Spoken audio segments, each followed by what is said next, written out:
എല്ലാവർക്കും സ്വാഗതം. ഈ റിവ്യൂ ഇഷ്ടപ്പെടുവാണെങ്കിൽ ഒന്ന് ലൈക്ക് ചെയ്തും സബ്സ്ക്രൈബ് ചെയ്തും സപ്പോർട്ട് ചെയ്യണേ. അപ്പോൾ അഭി പറയുന്നുണ്ട്, ഡേവിഡ് സാറിനെ എനിക്കൊന്ന് കാണണമെന്നുണ്ട്. അദ്ദേഹം ഏതായാലും എന്നെ സഹായിക്കാതിരിക്കില്ല എന്നൊക്കെ പറയുന്നു. എന്നിട്ട് അഭി ഒരു സംശയം പറയുന്നുണ്ട്. അവർ നമ്മുടെ മൂർത്തി ജ്വല്ലറിക്കെതിരെ ഇത്രത്തോളം പ്രവർത്തിക്കണമെങ്കിൽ അവർക്കെന്തോ വൈരാഗ്യമുണ്ട് മൂർത്തി ജ്വല്ലറിയോട്. മിക്കവാറും ഡേവിഡ് സാറ് മൂർത്തി ജ്വല്ലറിയിൽ ഇതിനു മുമ്പ് വർക്ക് ചെയ്തിരുന്നോ എന്നൊന്ന് അന്വേഷിക്കണം.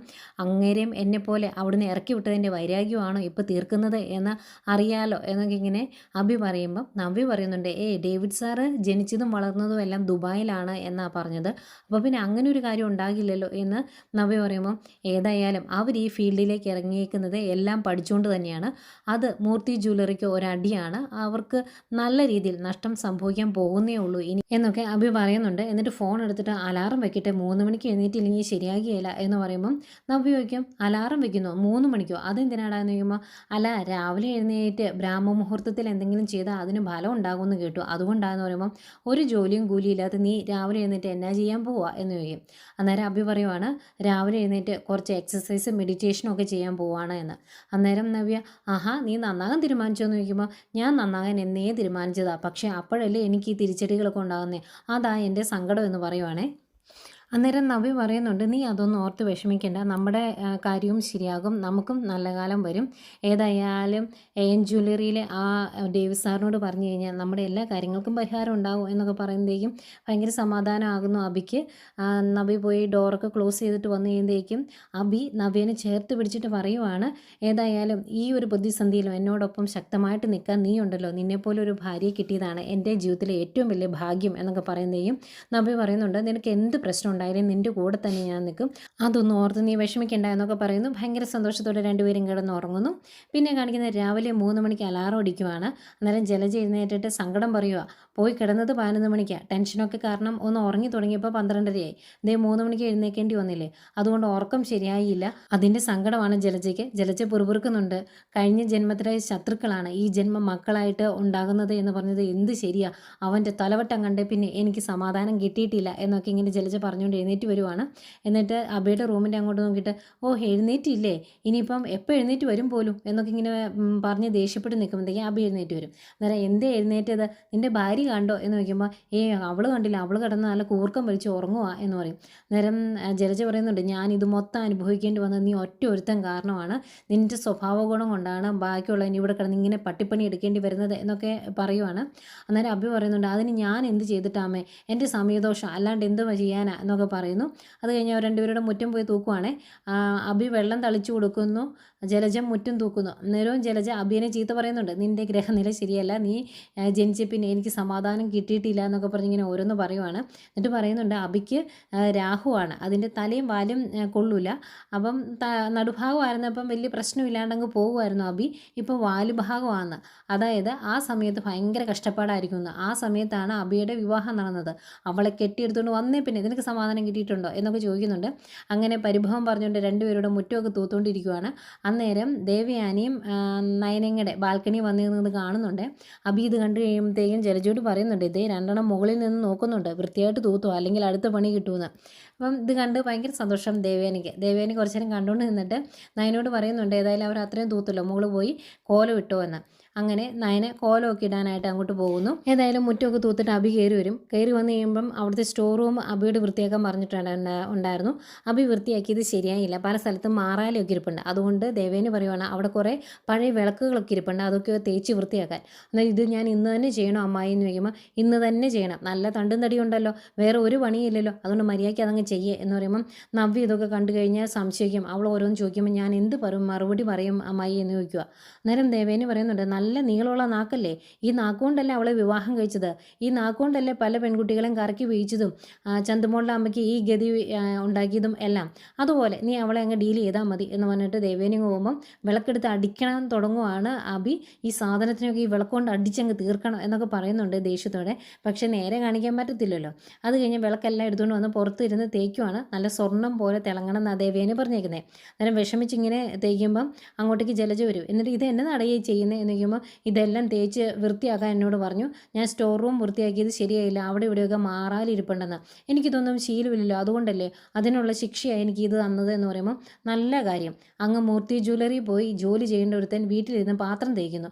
കൊള്ളാടാ, നിൻ്റെ ഗതി ഏതായാലും കൊള്ളാം, ഇതെല്ലാം വരുത്തി വെച്ചത് നീയാണ് എന്ന് പറഞ്ഞാൽ അന്നേരം അബി കുറച്ച് ചീത്ത പറയുന്നുണ്ട്.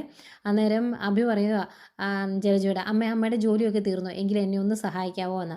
അന്നേരം ജലജ പറയുന്നുണ്ട്, എനിക്ക് അകത്ത് ഇഷ്ടംപോലെ ജോലിയുണ്ട്, അതൊക്കെ ചെയ്ത് തീർക്കേണ്ടത് ഞാൻ തന്നെയാണ്, അതുകൊണ്ട് നീ തന്നെത്താൻ അവിടെ ഇരുന്ന് അങ്ങ് തേച്ചാൽ മതി എന്ന് പറഞ്ഞിട്ട് അകത്തേക്ക് പോവുകയാണ് ജലജ. നേരെ വേറെ നിവൃത്തിയില്ലാതെ അബി അവിടെ നിന്ന് തേച്ച് വൃത്തിയാക്കുന്നു.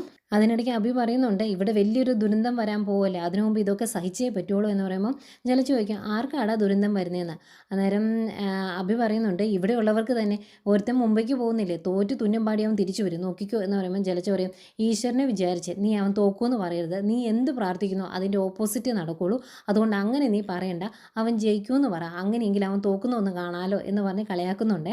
ദേഷ്യം വരുന്നുണ്ട് ജലജയ്ക്ക്. അതിനിടയ്ക്ക് ജലജ ഇത്രയൊക്കെ പറയുന്നത്. അന്നേരം അബി പറയുന്നുണ്ട്, നോക്കിക്കോ അമ്മ, ഇതൊന്നുമല്ല, ഇവരെല്ലാം കരയുന്നൊരു ദിവസം വരും, അതിനു വേണ്ടിയാണ് ഞാൻ വെയിറ്റ് ചെയ്യുന്നത് എന്നൊക്കെ പറയുമ്പം ജലജ പറയും, അവർ കഷ്ടപ്പെട്ടിട്ടുണ്ടെങ്കിൽ അതിൻ്റെ ഇരട്ടി അവർ നമ്മളെ കഷ്ടപ്പെടുത്തും, അത് നീ നോക്കിയിരുന്നോളാൻ പറഞ്ഞിട്ടാണ് അകത്തോട്ട് കയറി പോകുന്നത്. ജലജ അകത്തേക്ക് കയറി വരുമ്പോൾ അവിടെയും ചെല്ലും ദേവയാനി. എന്നിട്ട് നിൻ്റെ പണിയെല്ലാം കഴിഞ്ഞായിരുന്നു എങ്കിലേ കുളിയെല്ലാം കഴിഞ്ഞ് ആ പൂജാമുറി കയറി പൂജാമുറി ഒന്ന് വൃത്തിയാക്കുക എന്ന് പറയും.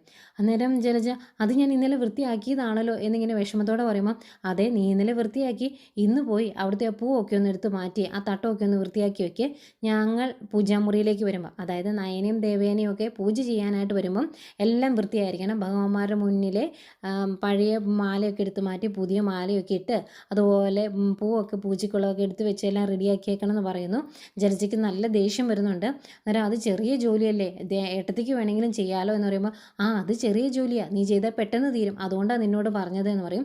അന്നേരം ജലജ മനസ്സിലോർക്കുക, എൻ്റെ പെരുവിരളേന്ന് കയറി വരുന്നുണ്ട്, പിന്നെ ഇതിനോടൊന്നും പറയാൻ മേലാത്തതുകൊണ്ട് ഞാൻ ക്ഷമിക്കുവാണ് എന്നൊക്കെ ഇങ്ങനെ മനസ്സിലോർക്കുമ്പം ദേവയാനി പറയുന്നുണ്ട്, നിൻ്റെ മനസ്സിലെന്താണെന്ന് എനിക്കറിയാം, എന്നെ കൊല്ലാനുള്ള ദേഷ്യം കാണും നിനക്ക്, പക്ഷെ കാര്യമൊന്നുമില്ല, ഇതൊക്കെ നീ ചെയ്തേ പറ്റുള്ളൂ എന്ന് പറഞ്ഞിട്ട് ദേവയാനി അങ്ങ് പോകുമ്പം ദേഷ്യപ്പെട്ട് നിൽക്കുന്നുണ്ട് ജലജയും റൂമിലേക്ക് പോകുന്നു. അതുപോലെ ഇതിനിടയ്ക്ക് ദേവയാനി എടുത്തു പറയുന്നുണ്ട്, ഈ വീട്ടിലും ഈ കുടുംബത്തെ ചതിക്കുന്നവരുണ്ടോ എന്ന് ഞങ്ങൾക്ക് സംശയമുണ്ട്, അത് നിൻ്റെ മകനാണോ എന്നാണ് സംശയം, കാരണം ഈ വീട്ടിലുള്ള എല്ലാ കാര്യങ്ങളും A to Z പുറത്തേക്ക് ചോർത്തി കൊടുക്കുന്നത് അവനാണോ എന്ന് ഞങ്ങൾക്ക് സംശയമുണ്ട്, അത് ഞങ്ങൾ കണ്ടുപിടിച്ചോളാം എന്നും പറയുന്നുണ്ട് കേട്ടോ. പിന്നെ കാണിക്കുന്ന പൂജാമുറി കയറി ജലജ എല്ലാം വൃത്തിയാക്കാൻ വേണ്ടിയോ തുടങ്ങുവാണ്. അതിനിടയ്ക്ക് പ്രാർത്ഥിക്കുന്നുണ്ട്, ആദർശ തോറ്റു തുന്നം പാടി വന്നം എന്നൊക്കെ. എന്നിട്ട് ഭഗവാനോടായിട്ട് ചോദിക്കുന്നുണ്ട്, ഇത്രയൊക്കെ ഞങ്ങളെ ശിക്ഷിക്കാൻ ഞാൻ എന്ത് തെറ്റാ ഭഗവാനെ ചെയ്തത് എന്നൊക്കെ ചോദിച്ച് ആകെ വിഷമിച്ച് ഇങ്ങനെ പ്രാർത്ഥിച്ചുകൊണ്ടാണ് ഓരോന്ന് ചെയ്യുന്നത്. ഈ സമയം എല്ലാവരും കുളി കഴിഞ്ഞ് റെഡിയായി കേട്ടോ പൂജയ്ക്കായിട്ട്. ആദർശം റെഡിയായി. അന്നേരം അങ്ങോട്ടേക്ക് നയന വരുന്നുണ്ട്, പൂജയ്ക്കുള്ള എല്ലാം റെഡിയായി എന്ന് പറയുമ്പം ആദർശം പറയുന്നുണ്ട്, അമ്മയൊക്കെ വ്രതം എടുക്കുന്നുണ്ട്, അതുകൂടെ അതിൻ്റെ കൂടെ നീയും കൂടി എടുത്തേക്കരുത്, വയറ്റിലൊരു കുഞ്ഞുണ്ട് എന്ന കാര്യം മറക്കരുത് എന്ന് പറയുമ്പം അതൊക്കെ ഞാൻ നോക്കിക്കോളാം, നമ്മുടെ കുഞ്ഞിനെ പോലെ തന്നെ പ്രാധാന്യമുള്ളതാണ് ആദർശേട്ടന് നമ്മുടെ ബിസിനസ്സും എന്നെനിക്കറിയാം, അതുകൊണ്ട് പ്രാർത്ഥനയൊക്കെ എൻ്റെ ശരീരം നോക്കിയിട്ടുള്ളൂ എന്നൊക്കെ പറയുന്നു. അന്നേരം ആദർശ് പറയുന്നുണ്ട്, നമ്മുടെ ജീവിതത്തിൽ പല പ്രശ്നങ്ങളുണ്ടായിട്ടുണ്ട്, അപ്പോഴൊന്നും കമ്പനിക്ക് യാതൊരു പ്രശ്നമില്ലാതെ മുന്നോട്ട് കൊണ്ടുപോയിട്ടുണ്ട് ഞാൻ. നീ ഡിസൈനർ ആയതിനു ശേഷം ഒരു കുതിച്ചുകയറ്റമായിരുന്നു ജ്വല്ലറിക്ക്, അതിൽ നിന്നും ഇപ്പം താഴേക്ക് പോയിട്ടുണ്ടെങ്കിൽ അത് നമ്മുടെ കഴിവുകേടുകൊണ്ടൊന്നുമല്ല, ആരോ നമ്മളെ നന്നായിട്ട് അറിയുന്ന ആരോ നമ്മളെ വലിച്ചു താഴെയിടാൻ ശ്രമിക്കുന്നത് കൊണ്ടാണ് എന്നൊക്കെ പറയുമ്പം നയന പറയുന്നുണ്ട്, അങ്ങനെ വെളിച്ചത്തേക്ക് വരാതെ മറിഞ്ഞിരുന്ന് അങ്ങനെ ഒരു കാര്യം ചെയ്യുന്ന ആരാണെങ്കിലും എത്രയും പെട്ടെന്ന് വെളിച്ചത്തേക്ക് വരികയും ചെയ്യും, ആ ചതി ചെയ്യുന്ന ആരാണെന്ന് നമ്മൾ മനസ്സിലാക്കുകയും ചെയ്യും, അതൊന്നും ഓർത്ത് ആദർശേട്ടൻ ടെൻഷൻ ആകണ്ട എന്നൊക്കെ പറഞ്ഞ് പൂജയ്ക്കായിട്ട് വിളിച്ചുകൊണ്ട് പോകുന്നു. ഇതിനിടയ്ക്ക് മുത്തശ്ശനെയും മുത്തശ്ശിയും കാണിക്കുന്നുണ്ട്. മുത്തശ്ശനാകെ ടെൻഷനാണ്, രാത്രി ഉറക്കമൊന്നുമില്ല എന്നൊക്കെ മുത്തശ്ശി പറയുന്നുണ്ട്.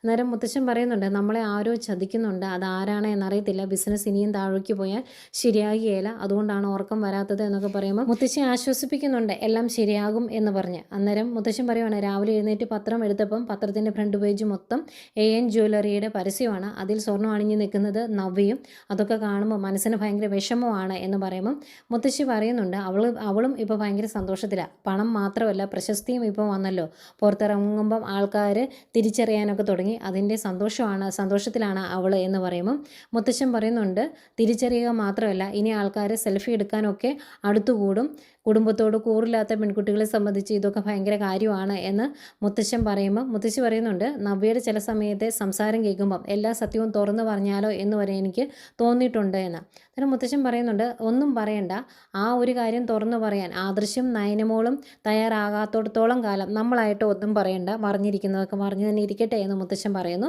മുത്തശ്ശൻ്റെ രണ്ടെണ്ണം പറയണമെന്നുണ്ടെന്ന് തോന്നുന്നു, നയനയും ആദർശവും ഒന്നും സമ്മതിക്കാത്തതുകൊണ്ടായിരിക്കും. ഏതായാലും എല്ലാവരും പൂജാമുറിയിലേക്ക് വരുന്നു. പൂജ ചെയ്യുന്ന നയനയാണ്. ആരതിയൊക്കെ കത്തിച്ച് ഒഴിഞ്ഞ് എല്ലാവരെയും തൊഴിക്കുകയൊക്കെ ചെയ്യുന്നുണ്ട്. ഈ സമയവും ജലജ മനസ്സിൽ പ്രാർത്ഥിക്കുന്നത്, ഈശ്വര, ആദർശ മുംബൈയിലേക്ക് പോയി കഴിയുമ്പം അവിടെ പോയി തോറ്റു തുന്നം പാടി തിരിച്ചു വന്നെ എന്നാണ്. ഏതായാലും ഇത്രയൊക്കെ കാണിച്ചുകൊണ്ട് ഇന്നത്തെ എപ്പിസോഡ് അവസാനിക്കുന്നു.